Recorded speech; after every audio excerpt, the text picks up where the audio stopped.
మాకు తెలిసి నిజాలు నీకు తెలియకుండా ఉంటాయా? నీకు తెలియని నిజాలు మాకు తెలుస్తాయా? ఏంటి మీ దౌర్జన్యం? దౌర్జన్యం మీదా మాదా? ఎవరి పర్మిషన్ తీసుకుని సుమిత్ర గారింట్లోకి చొరబడ్డారు?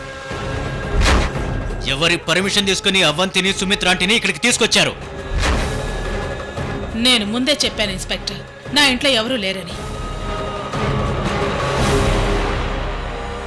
వినకుండా ఆవేశంగా లోపలికి బయలుదేరారు. ఏం కనిపెట్టగలిగారు? నీ భాషని స్టేషన్లో వాడుకో, ఇక్కడ కాదు.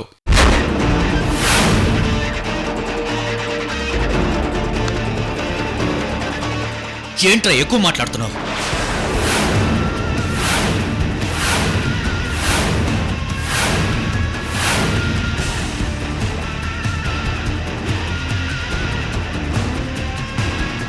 అసలు నీ వల్లే కదరా ఈ గొడవంతా. పదరా స్టేషన్కి. మా మర్యాదలేంటో అక్కడే చూద్దువు గాని. భరత్, ఎంత అడిగినా వీళ్ళిక్కడ నిజం చెప్పరు. వీణొక్కడిని స్టేషన్కి తీసుకెళ్తే నిజాలన్నీ అవే బయటకొస్తాయి. నువ్వు చెప్పిందే కరెక్ట్ లోకి. వీడు మన దగ్గర ఉండడమే సేఫ్. పోతారా? ఇన్స్పెక్టర్, ఏం చేస్తున్నారు మీరు? నా కొడుకును విడిచిపెట్టండి. కుదరదు. పదరా స్టేషన్కి. ఇన్స్పెక్టర్, అడుగు ముందుకు వేస్తే ప్రాణాలతో మిగలరా.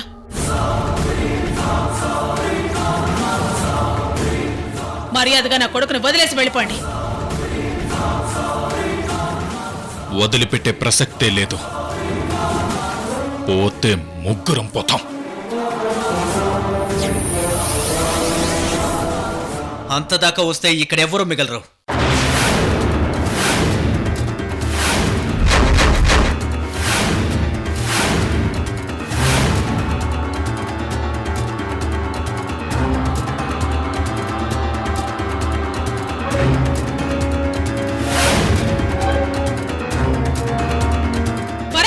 వదలు.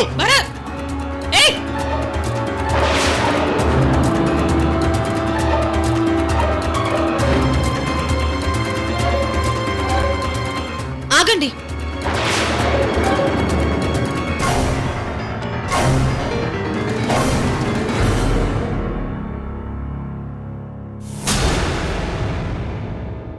ఏంటి భరత్, ఏం చేస్తున్నారు? మా ఆయన్ని ఎందుకు ఇలా తీసుకెళ్తున్నారు? అవంతిని అత్తేని వీళ్ళు బలవంతంగా ఇక్కడికి తీసుకొచ్చారంట కదా వదినా.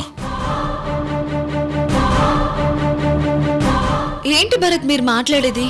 మా అమ్మను చెల్లిని వీళ్ళు తీసుకురావడం ఏంటి?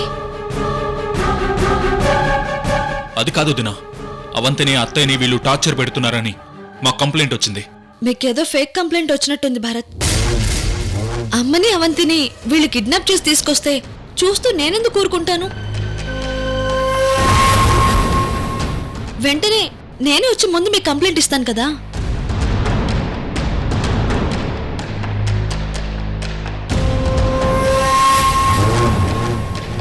భరత్, సొంత కూతురే ఎందుకు అబద్ధం చెప్తుంది? ఎక్కడో ఏదో పొరపాటు జరిగింది. ఈ విషయంలో మనం ఇంకా ముందుకెళ్ళటం మంచిది కాదు. డిపార్ట్మెంట్లో కూడా సింధు చెప్పింది నమ్ముతారు కానీ మన అనుమానాలే కాదు. పద.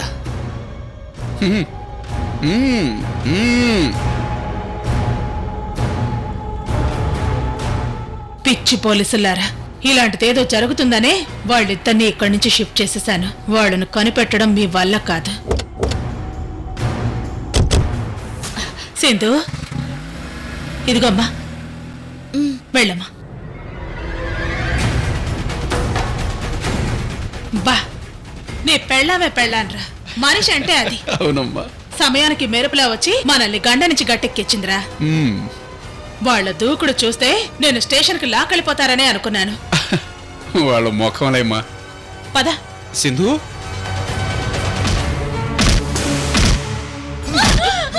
చెప్పు, రోజు ఎవరో ఎక్కడ ఉంటుంది? నిజంగా మాకు తెలీదు బాబు. తెలిస్తే ఇప్పటిదాకా చెప్పకుండా ఉంటామా? బాబు, అది చిన్నపిల్ల, దాన్ని కొట్టద్దు బాబు. అసలే నీరసంగా ఉంది. మీరిలా దౌర్జన్యం చేస్తే అది కళ్ళు తిరిగి పడిపోతుంది బాబు. పడిపోయినా పర్వాలేదు, పోయినా మాకు లెక్కలేదు. మాకు కావాల్సింది నిజం. చెప్తారా చెప్పలేరా? ఇలాగే సతాయిస్తే ఒకేసారి పైకి వెళ్ళిపోతా. అమ్మని కొట్టకండి ప్లీజ్. సరే పాప, కొట్టంలే. రేయ్, ఈ పాప చాలా మంచిదనిలా ఉంది, నిజం చెప్పేస్తుంది. చెప్తావా మరి? చెప్పు, చెప్పే. రోజీ ఎవరు? అలా సైలెంట్ గా ఉంటే వైలెన్స్ ఆగిపోతుంది అనుకుంటున్నావేమో.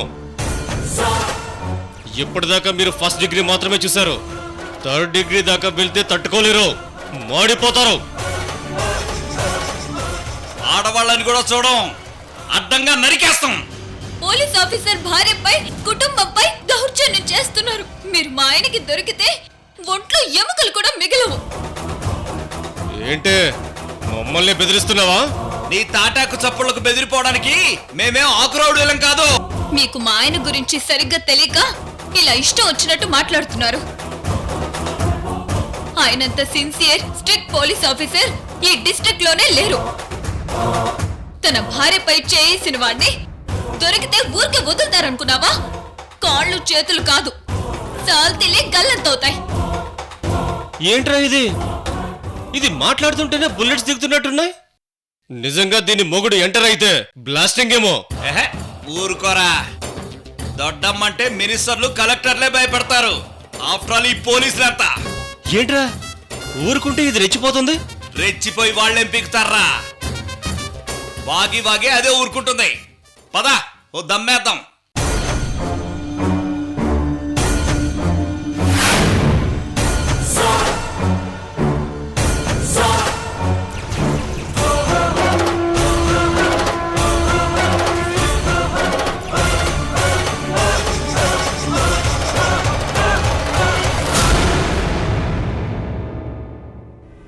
డియర్ ఫ్రెండ్స్, ఈరోజు మనం అర్జెంటుగా మీట్ అవ్వడానికి కారణం హార్ట్ ట్రాన్స్ప్లాంటేషన్ ఆపరేషన్. రాబోయే 2-3 రోజుల్లో ఏ రోజైనా మనం చేయాల్సి రావచ్చు. ఆపరేషన్ ఎప్పుడు పెట్టుకోవాలన్నది నాకు 24 అవర్స్ ముందు తెలుస్తుంది. నేను మీకు 12 అవర్స్ ముందు ఇన్ఫార్మ్ చేస్తాను. ఎందుకంటే ఇది చాలా సీక్రెట్గా జరగాల్సిన ఆపరేషన్. దయచేసి 2-3 రోజులు మీరు ఎటువంటి అర్జెంట్ ఆపరేషన్లు కానీ పనులు కానీ పెట్టుకోకండి. ఏ క్షణంలోనైనా నా నుంచి మీకు ఇన్ఫర్మేషన్ రావచ్చు. అలర్ట్గా ఉండండి.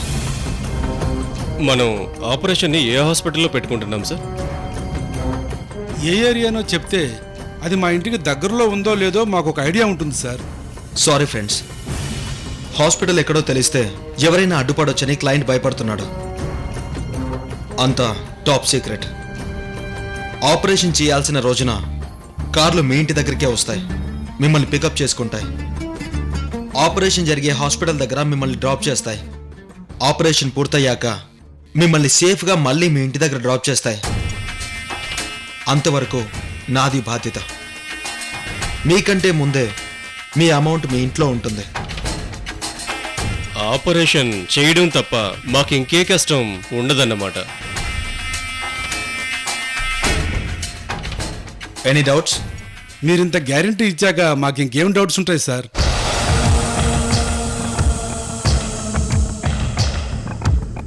వాట్ మిస్టర్ ఫణికుమార్, ఎందుకంత సీరియస్గా ఉన్నారు? Any problem? మొహమాట పడకండి, మీ మనసులోని మాటని నిర్భయంగా చెప్పండి. ఐఎమ్ సారీ మిస్టర్ సిద్ధు, ఇలా చెప్తున్నందుకు మీరు ఫీల్ అవ్వద్దు. మీతో కలిసి ఈ ఆపరేషన్లో నేను పార్టిసిపేషన్ చెయ్యలేను. What mister Phanikumar, what are you talking? 2 రోజుల్లో ఆపరేషన్ పెట్టుకుని సడన్ గా మీరు నిర్ణయం తీసుకోవడం ఏంటి? ఒక్కసారిగా డబ్బు కోసం నేను ఊహించినంత పెద్ద అమౌంట్ ఆఫర్ చేయడంలో నేను ఈ ఆపరేషన్కు ఒప్పుకున్నాను. ఈ మధ్యకాలంలో ఆలోచిస్తే డబ్బు కోసం ఇంతగా దిగజారాలా అని మదనపడ్డాను. వైద్యో నారాయణో హరి అన్నారు. ప్రజలు మనల్ని దేవుళ్ళలా భావిస్తారు. డబ్బు కోసం సంపూర్ణ ఆరోగ్యంతో ఉన్న ఒక మనిషి ప్రాణం తీయడం మనకు ఏ రకంగానూ ధర్మం కాదు. అయినా మనం ఏదో కావాలని హత్య చేసినట్టు మాట్లాడతారేంటి? గుండివ్వాలనుకున్న వ్యక్తి ఇష్టపడి అన్నీ తెలిసి తనకు తానుగా ఇస్తున్నారు. ఇచ్చే వాళ్లకు పుచ్చుకునే వాళ్లకు లేని కష్టం మనకు మాత్రం ఎందుకుంటుంది? మీరు చెప్పింది కరెక్టే కావచ్చు సిద్ధు గారు. మ్యూచువల్ అండర్స్టాండింగ్ మీద చేసేయడానికి ఇది కిడ్నీ ట్రాన్స్ప్లాంటేషన్ కాదు, లివర్ ట్రాన్స్ప్లాంటేషన్ కాదు, హార్ట్ ట్రాన్స్ప్లాంటేషన్. అది ఆరోగ్యంగా ఉన్న మనిషి నుంచి తీసుకోవడం. It is a clear murder. ఇలాంటి ఆపరేషన్స్ నేను చేయను. ఇదే మీ final decision mister Phani? There is no second thought mister Siddhu. It's okay mister Phani. గుర్రాన్ని బలవంతంగా చెరువు దగ్గరికి తీసుకెళ్లొచ్చు కానీ చెరువులోని నీళ్లు తాగించలేం కదా. నేను మిమ్మల్ని గౌరవిస్తాను, అలాగా నేను మీ నిర్ణయాన్ని గౌరవించలేను. ఎవరి అభిప్రాయాలు వాళ్ళవి, ఎవరి దారులు వాళ్ళవి. కానీ ఒక్క విషయం మాత్రం బాగా గుర్తుపెట్టుకోండి, ఇది చాలా సీక్రెట్ మిషన్. రహస్యం ఏమాత్రం లీక్ అయినా పేషెంట్ ఊరుకోరు. ఫలితాలు చాలా సీరియస్గా ఉంటాయి. మన ప్రాణాలు కూడా రిస్కులో పడొచ్చు. ఈ విషయం నేను అర్థం చేసుకోగలను. ఒకసారి నేను ఈ ఆపరేషన్లో పార్టిసిపేట్ చేయకూడదు అనుకున్నాక ఇక ఈ మిషన్ గురించి నేనెందుకు ఆలోచిస్తాను? ఓకే ఫ్రెండ్స్, ఫనీ గారు వెళ్ళిపోతానంటున్నారు. వెళ్ళనివ్వండి సార్. డాక్టర్స్కి కొదవేముంది, ఎవరో ఒకరు చేస్తారులేండి. Good, I like your attitude. Okay, thank you mister Phani Kumar. Okay mister Siddhu, bye.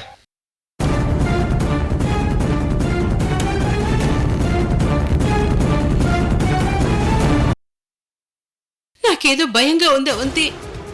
ఈ మూర్ఖులు మనం ఎంత చెప్పినా నమ్మడం లేదు, ఎంత బతిమిలాడినా వదిలిపెట్టడం లేదు. అన్న నీళ్లు ఇవ్వకుండా వేధిస్తున్నారు.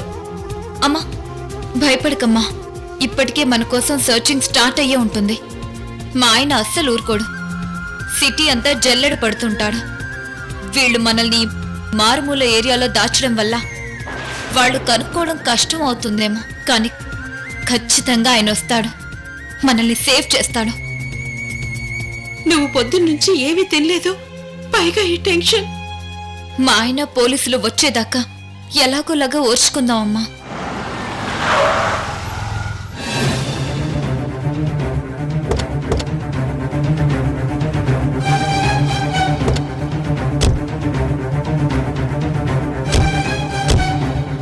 అత్తయ్య, మళ్ళీ ఎందుకు అత్తయ్య ఇక్కడికి తీసుకొచ్చారు? మీ అమ్మని చెల్లెల్ని ఇక్కడే బంధించాం.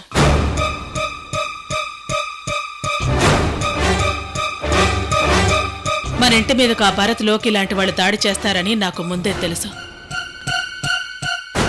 అందుకే తెలివిగా ఇక్కడ షిఫ్ట్ చేశాను. మన వాళ్ళు ఎంత అడుగుతున్నా బాధ పెడుతున్నా వీళ్ళు మాత్రం నిజం చెప్పటం లేదు.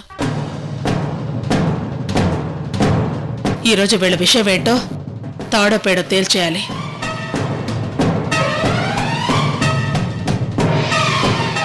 పదరా.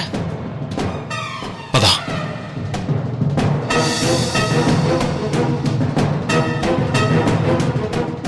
దెబ్బలు బాగా తగిలినట్టున్నాయి. అత్తయ్య గారు, అవంతి బాగా తగిలాయా?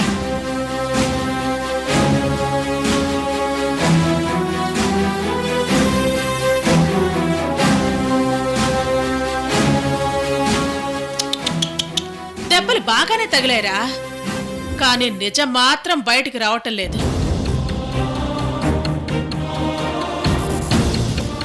ఎందుకు సుమిత్ర అనవసరంగా నా చేతుల్లో చచ్చిపోతారు? నిజం చెప్పేసి ఇంటికి వెళ్ళిపోకూడదు? అసలు ఆ రోజు ఎవరు? నీ రక్తం పంచుకుని పుట్టిందా? నీ అత్తంటి బంధువా? అసలు నీకు ఏ విధంగానూ సంబంధం లేని దాని కోసం నీ ప్రాణాలు, నీ పిల్లల జీవితాలు నాశనం చేసుకోవడం ఎందుకు?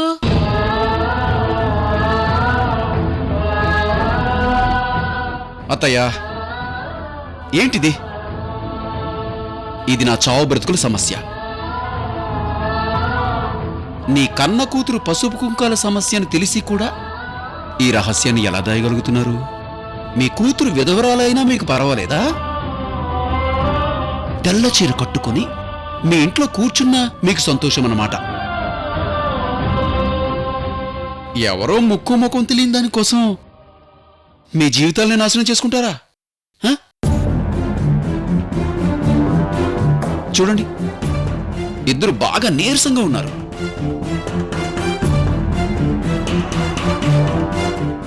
మా ముద్దుల మరదలైతే కాసేపట్లో పడిపోయేటట్టుంది. రేయ్, అన్నా, వీళ్ళకి తినడానికి ఏమైనా ఇచ్చారా? దొడ్డమ్మ పచ్చి మంచినీళ్ళు కూడా ఇవ్వద్దని చెప్పిందన్నా. వద్దంటే వదిలేస్తారా రాస్కెల్స్? మా అత్తకు అసలే షుగర్ రా. ఎంతసేపు ఖాళీ కడుపుతూ ఉంటే కళ్ళు తిరిగి పడిపోదు. టిఫిన్ తీసుకురండి. అలాగే అన్నా. త్వరగా తీసుకురండి రా.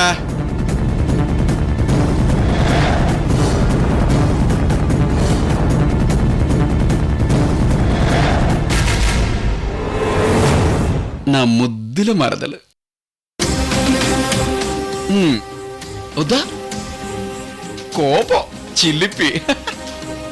అయితే అత్తయ్య గారికి తినిపిద్దాం. అత్తయ్యా, తినత్తయ్యా. నేను అల్లున్న నా అభిమానం మీకు ఉండకపోవచ్చు, కానీ మీరు అత్తయ్య అనే గౌరవం నాకుంది. అందుకే కదా బాబు ఇలా కట్టి పడేశావు. అయ్యో, మీకు అర్థం కావట్లేదు అత్తయ్యా. గౌరవం ఉంది కాబట్టే ఇలా కూర్చోబెట్టి కట్టేశాను. లేకపోతే ఆ ఫ్యాన్కి వేలాడదీసేవాడిని. మంచిగా నోరు తెరిస్తే ఇడ్లీ ముక్క మాత్రమే నోట్లోకి వెళ్తుంది, లేదంటే గన్ను నుంచి బుల్లెట్లు లోపలికి వెళ్తాయి.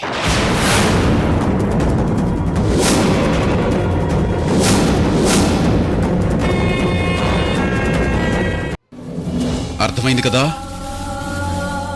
తినండి. సింధు, సింధు, మీ చెల్లికి తినిపించమ్మా. యా అత్తయ్య, రండి తినండి. తినండి అత్తయ్య, తినమ్మా, తినమ్మా. తిను. తినవంతి. తినాలి. రేయ్, వాటర్ బాటిల్ తీసుకురండి రా. అలాగేనా? అది కూడా చెప్పాలరా మీకు. తినండి అత్తయ్య.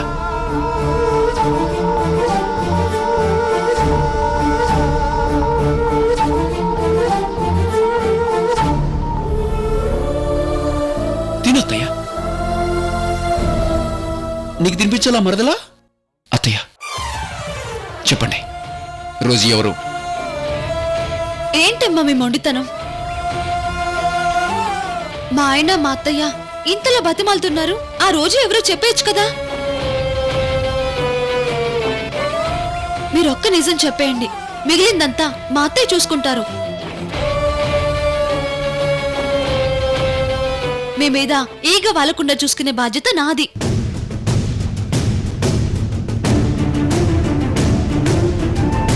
ఛీ, నా కడుపున చెడపుట్టావు కదే. ఎదురుగా తల్లి చెల్లి ఎంత ఇబ్బంది పడుతున్నా పట్టించుకోకుండా ఎంత తాపిగా మాట్లాడుతున్నావే. మీరు తప్పుగా మాట్లాడుతున్నారు అత్తయ్య. చెడ్డగా పుట్టడం, మంచిగా పుట్టడం అనేది ప్రపంచంలో ఎక్కడా ఉండవు. పుట్టేటప్పుడు అందరూ మంచిగానే పుడతారు. పరిస్థితుల ప్రాబల్యం వల్ల చెడ్డగా మారుతారు.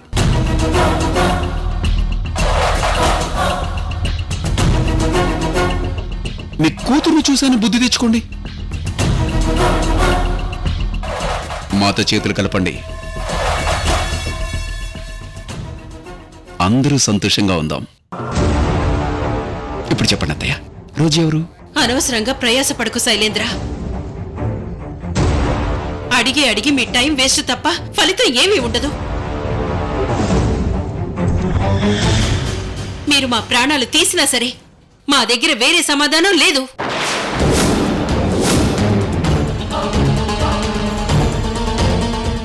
చాలు చాలు, తిన్నది చాలు, తినిపించింది చాలు. పదనమ్మ వెడదాం. రే అమ్మా, వీళ్ళు నిజం కక్కేదాకా మంచినీళ్ళ చుక్క కూడా ఇవ్వకండి. అలాగేనమ్మా. పదండి. అత్తయ్య జాగ్రత్త. అవంతి, నువ్వు కూడా జాగ్రత్త.